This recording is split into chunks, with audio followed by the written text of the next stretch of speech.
Welcome to our channel. Senior actor Surekha Vani గారి పెళ్లి గురించి ఇప్పుడు సోషల్ మీడియాలో గట్టిగా ట్రెండ్ అవుతుంది. సో ఇష్యూ గురించి ఒకసారి డిస్కస్ చేసే ప్రయత్నం చేద్దాం. ప్రస్తుతం మనతో జర్నలిస్ట్ జగదేవ్ గారు ఉన్నారు. వెల్కమ్ చెప్దాం. హలో సార్, నమస్కారం.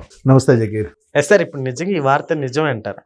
మీరు ఈ వార్త గురించి మాట్లాడుతుంటే సినిమా వాళ్ళకి అంటూ ఒక పర్సనల్ లైఫ్ ఉండదా? యాక్చువల్గా సురేఖ వారి అమ్మాయి సుప్రీత, ఆమె కూడా ఇప్పుడు ఏదో సినీ అరంగేట్రం చేస్తున్నారని ఆ మధ్యన వార్తల్లో చూశాను. సురేఖ వాణి గారు మంచి టైమింగ్, కామెడీలో కూడా మంచి టైమింగ్ ఉన్న ఆర్టిస్టు. వదిలి క్యారెక్టర్లు, కొన్ని సందర్భాల్లో అక్క క్యారెక్టర్లు, హీరోకి కొన్ని దగ్గరలో తల్లి క్యారెక్టర్లు కూడా చేసిన సందర్భాలు ఉన్నాయి. ఎస్పెషల్లీ రెడీ సినిమాలో అనుకుంటా కొడుకును పట్టుకొని మామగారిని అనలేక ఏ చేపల కూరలో పురుగుల ముందు కలిపి చంపేస్తాను రా వెధవా అని తిడుతూ ఉంటుంది. అబ్బా రే పులి, మనం అలా ఉండకూడదురా అంటాడు అప్పుడు జయప్రకాష్ పాపం చనిపోయాడు ఆయన.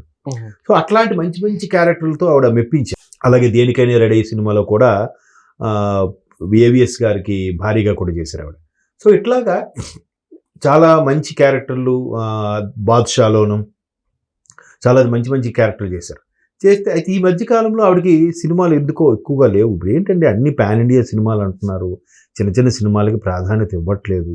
అన్ని పెద్ద పెద్ద సినిమాలే, మినిమం పాన్ ఇండియా కాకపోయినా తెలుగు, తమిళ్, కన్నడ, మలయాళం, సౌత్లో రిలీజ్ చేస్తున్నారు. దీంతో బడ్జెట్లు పెరిగిపోవడం ఏమవుతుంది, తెలుగు సినిమా అయినప్పటికీ తెలుగు ఆర్టిస్టులు ఉండే పరిస్థితి ఉండట్లేదు. అవును, పాన్ ఇండియా లెవెల్లో కానీ సౌత్ లెవెల్లో ఆడాలంటే తమిళ నుంచి ఒకరు, కన్నడ నుంచి ఒకరు, మలయాళం నుంచి ఒకరిని తీసుకొస్తున్నారు. ఆర్టిస్టులు ఎక్కువైపోతున్నారు. మన స్క్రిప్ట్ తగ్గట్టుగా టైమింగు. ఇప్పుడు మన శంకర్ వరప్రసాద్ సినిమా ఉంది, అది పాన్ ఇండియా అవునో కాదు నాకు తెలియదు, కానీ ఆ సినిమా కనెక్ట్ అవ్వాలంటే ఖచ్చితంగా మన తెలుగు వాళ్ళదైతే కనెక్ట్ అవుతాం. ఎందుకు కనెక్ట్ అవుతాము? అందులో కొన్ని సాంగ్స్, కొన్ని సీన్స్ మన తెలుగు నేటివిటీకి తెలుగుకు సంబంధించిన కొన్ని సినిమా డైలాగులు పెట్టారు. చిరంజీవి గారు ఇంతకుముందు డైలాగులు కానీ, చిరంజీవి గారి సినిమాలో ఇంతకుముందు స్టెప్స్ కానీ, అలాగే వెంకీ గారికి సంబంధించినవి కానీ ఇవన్నీ యాడ్ చేశారు. కాబట్టి ఆ సినిమాలో ఉంది డైలాగ్ పెట్టారా అని అనుకుంటాం.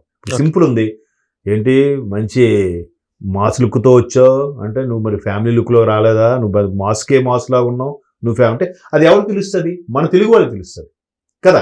మెగాస్టార్ అంటే మాస్కే బాస్, వెంకీ గారు అంటే ఫ్యామిలీ ఆడియన్స్కి ఫుల్ ఫేవర్.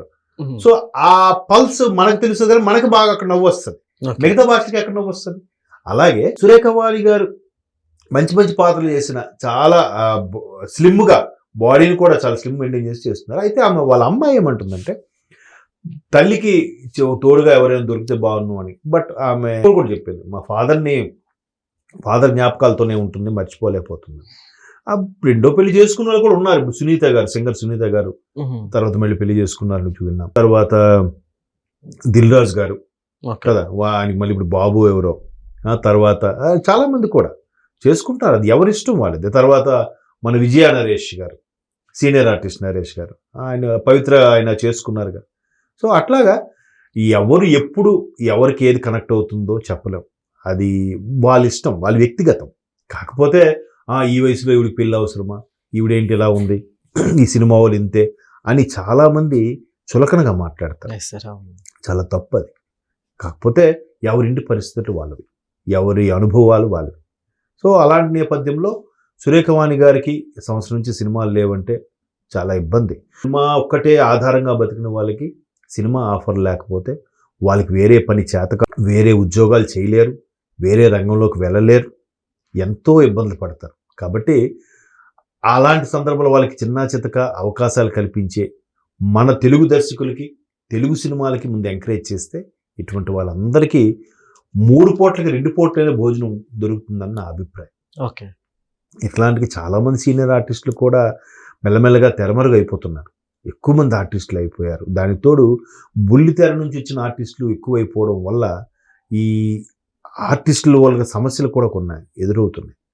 కాకపోతే ఒక మహిళ ఆర్టిస్ట్గా నిలదొక్కోవాలంటే చాలా ప్రాబ్లం ఫేస్ చేయాలి.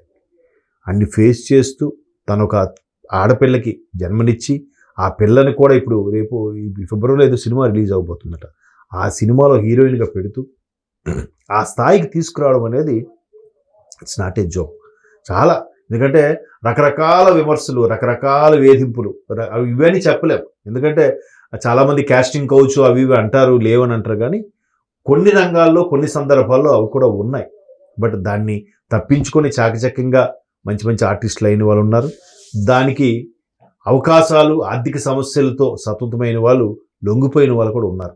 సార్ ఇప్పుడు అంటే ఇలా రెండో పెళ్లి గురించి అంటే చాలా అంటే ప్రతి ఒక్కరు కూడా చాలా ఇంట్రెస్ట్ చూపిస్తున్నారనే చెప్పాలి. ఎందుకంటారు అట్లా అంటే ఏజ్ పెరగటం వల్ల ఈ ఏజ్ లో వీళ్ళకి పెళ్లి ఏంటా కాదండి. అంటే ఇప్పుడు మనిషికి పెళ్లి అనే మనకు సనాతన ధర్మంలో, భారతీయ సంస్కృతిలో పెళ్లి అనే కాన్సెప్ట్ ఎందుకు పెట్టారంటే నాకు తెలిసినంత వరకు మనిషికి మనిషి తోడు ఉండాలనే కాన్సెప్ట్తో పెట్టారు. తర్వాత వీళ్ళు మార్చేశారు. ఏముంది మేము మగవాడికి ఎంత ఏజ్ ఉంటే ఆడవాళ్ళకి కొద్దిగా తక్కువ ఏజ్ ఎందుకు పెట్టారంటే, ఒకవేళ ఆడవాళ్ళ మెచ్యూరిటీ లెవెల్స్ వేరుంటాయి. దానికి కూడా ఒక సైంటిఫిక్ రీజన్, అన్ని లాజికల్గా చేసేవాళ్ళు. కాకపోతే ఇప్పుడు అన్నీ అది అంత ట్రాష్, ఎవరు చెప్పారు, వంటింటి కుందేలా ఉండాలి, ఏవో రకరకాలుగా మార్చేశారు. కానీ అలా ఉన్నప్పుడు ఒకరికొకరు సంప్రదాయబద్ధంగా చక్కగా కలిసిమెలిసి 60 ఏళ్ళు 50 ఏళ్ళు కలిసి కాపురం చేసిన వాళ్ళు కూడా ఉన్నారు. ఇప్పుడు రకరకాలు వచ్చేసాయి, ఈగోలు వచ్చేసాయి, ఇద్దరు జాబ్ హోల్డర్స్ అయిపోవడం, నువ్వు లేకపోతే నాకేం కర్మ, నేను బతకలేనా అని చెప్పి వెళ్ళిపోవడం.